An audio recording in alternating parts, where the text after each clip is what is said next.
Bonjour à tous mes adoptants ou futurs adoptants.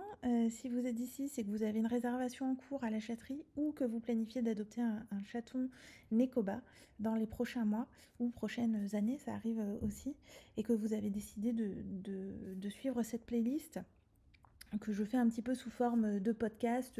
Donc soit vous l'écoutez en faisant autre chose, soit effectivement vous regardez les vidéos parce il y a par ailleurs des illustrations qui peuvent être intéressantes dans certains cas. Donc voilà, vous avez décidé de consulter cette playlist. Les chapitres précédents portaient donc sur l'alimentation et sur l'arbre à chat. Ce chapitre-là sera dédié à la litière. Allons-y.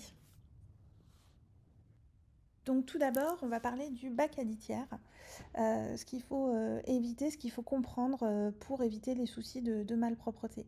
Voilà, donc la majorité des bacs à la maison sont des bacs ouverts. Donc ce que j'appelle des bacs ouverts, c'est des bacs tout simples comme ça, sans capot, sans rien au-dessus. C'est ouvert, le chat rentre, hop, il saute, il rentre, il sort comme il veut, absolument sans contrainte. Néanmoins, on peut avoir besoin d'avoir un bac fermé. Dans ce cas-là, je vous conseille vivement d'éviter les bacs qui sont opaques comme ça et avec une porte. Pourquoi? Parce que ce genre de bac est très anxiogène en fait pour le chat. Et pourquoi est-ce qu'il est très anxiogène? Parce que quand le chat va faire sa petite commission, il est dans un état de vulnérabilité extrême. C'est pareil pour nous, en fait, quand on va aux toilettes, on n'est pas forcément très alerte et très dans une bonne position pour s'enfuir si jamais un prédateur vient nous croquer les fesses. Donc, le chat étant dans une position de vulnérabilité, il a besoin de pouvoir scruter son environnement. Si vous mettez un bac fermé, opaque, avec une porte, vous le coincez. Et il ne peut pas scruter son environnement, et en plus pour se dégager de là il va falloir qu'il se retourne, enfin voilà, ce n'est pas du tout ergonomique et adapté à l'état dans lequel se trouve le chat quand il va aux toilettes. Donc l'alternative, c'est d'avoir un bac fermé sans porte et surtout avec un couvercle comme ça qui est transparent et qui permet au chat de scruter son environnement. Si vous voulez, je vous mettrai le lien de cette caisse en particulier dans la description. Voilà, je l'ai, elle est bien parce qu'elle est en plus assez spacieuse. Donc ça peut même aller pour un grand chat type Maine Coon. Elle est vraiment très spacieuse et très bien. Le seul petit truc que je vais lui reprocher, c'est qu'elle n'a pas de poignée. Voilà, donc on ne peut pas la trimballer facilement. Mais bon, en général, la litière, elle a une place en particulier dans la maison et puis après, on la bouge plus. Voilà, pour le type de caisse. Après, au niveau du nombre de bacs, il va falloir toujours avoir un bac de plus qu'il n'y a de chats à la maison. Donc si vous avez un chat, il vous faudra obligatoirement 2 bacs. Si vous avez 2 chats, il faudra 3 bacs. Si vous avez 3 chats, il faudra 4 bacs. Vous avez compris la gymnastique. Alors ça, c'est un fait, qui vient de plusieurs études et d'affirmations comportementalistes. Dans les faits, j'ai rarement eu dans ma carrière des cas de malpropreté. Mais en général, rajouter un bac, dans pas mal de cas, ça règle le souci. Il y a des chats qui aiment bien faire la petite commission à un endroit, la grosse commission à un autre endroit. Donc avoir 2 bacs, c'est quand même très très bénéfique pour le chat. Donc voilà pour les bacs à litière. Maintenant, on va parler du substrat. Donc je vous ai mis en photo ici les différents types de substrats qui sont disponibles, qu'on trouve aisément dans le commerce. Alors je suis anti-silice, tout simplement parce que le chat peut blesser ses coussinets en fonction de comment est découpée la silice. Ça peut blesser les coussinets de votre chaton ou de votre chat adulte. Et par ailleurs, s'il avale les grains de silice, sur certains chats, ça peut faire des dégâts. Ça peut empoisonner. Alors, il y a beaucoup de marques de silice qui vous diront que ça craint rien, etc. Mais sur un chaton qui, suite à un stress, va s'avaler, je sais pas moi, l'équivalent de 100 grammes de silice, oui, ça va faire des soucis. Assurément, ça va faire des soucis. Donc, on va favoriser un substrat de type sable ou végétal.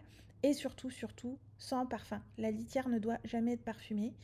Si vous mettez des parfums à tout va, vous risquez de générer un grand inconfort chez votre chat et donc générer de la malpropreté. Donc on oublie tous les types de parfums et on met quelque chose de neutre.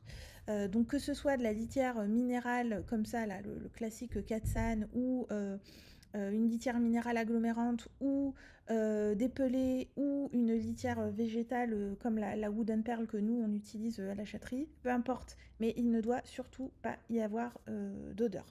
Voilà. Alors nous, pour revenir là-dessus, on utilise la Wooden Pearl de chez Zoomalia. Pourquoi? Parce qu'elle n'a vraiment aucune odeur. Mais c'est-à-dire qu'elle ne sent pas la litière. Alors vous savez, donc moi je suis éleveuse et je déteste les odeurs de chat. Je suis éleveuse, donc forcément que de temps en temps j'ai des odeurs de chat à la maison, mais en tout cas je fais mon maximum pour les canaliser et les neutraliser. Et un des axes de travail que j'ai trouvé là-dessus, c'est la Wooden Pearl de chez Zoomalia, parce que elle ne sent pas la litière. Quand vous êtes sur de la katsane ou peu importe du sable, en tout cas minéral, quand vous prenez votre sable tout propre, tout neuf, même s'il n'est pas parfumé, il y a une odeur de litière. Je ne sais pas comment vous expliquer ça autrement.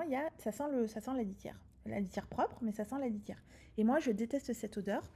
Et alors quand le chat va faire pipi dessus ou la plus grosse commission, bah, ça sent encore plus cette odeur de litière, cette odeur de chat. Et moi je déteste ça. Et la Wooden Pearl, vraiment là-dessus, elle est absolument extraordinaire. Alors c'est une litière végétale, donc elle est un petit peu plus volatile, plus légère, donc elle se répand un peu plus dans l'environnement. Mais bon, maintenant, à l'ère des robots aspirateurs, etc., c'est plus tellement un sujet, j'ai envie de vous dire. Et par ailleurs, elle a un pouvoir agglomérant assez dingue, notamment ça vous fait des boules de pipi absolument impeccables.